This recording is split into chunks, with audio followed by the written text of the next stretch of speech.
Assalamualaikum warahmatullahi wabarakatuh. Kembali lagi di channel saya Suryono Bajang 45. Sebelum lanjut ke videonya, klik dulu ya tombol subscribe nya. Oke, di project kali ini kami ada pemasangan talang air.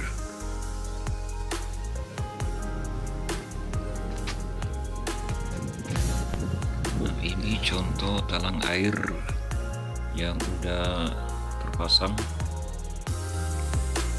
Untuk membuat talang air kita menggunakan baja ringan dan dibentuk seperti huruf U.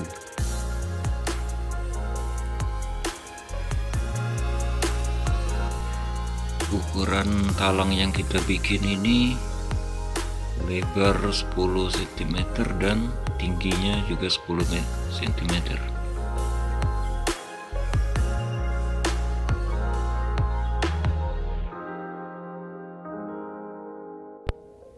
Nah, ini sebenarnya kita ini membuat atap bentuk kanopi, tapi letaknya itu di belakang.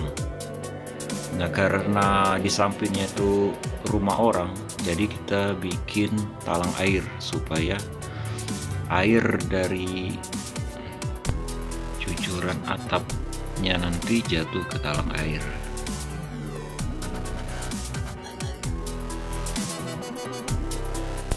Nah, ini penampakan dari bawah. Nah, dan itu ada corong air. Nah, corong air ini nanti kita akan kasih pipa.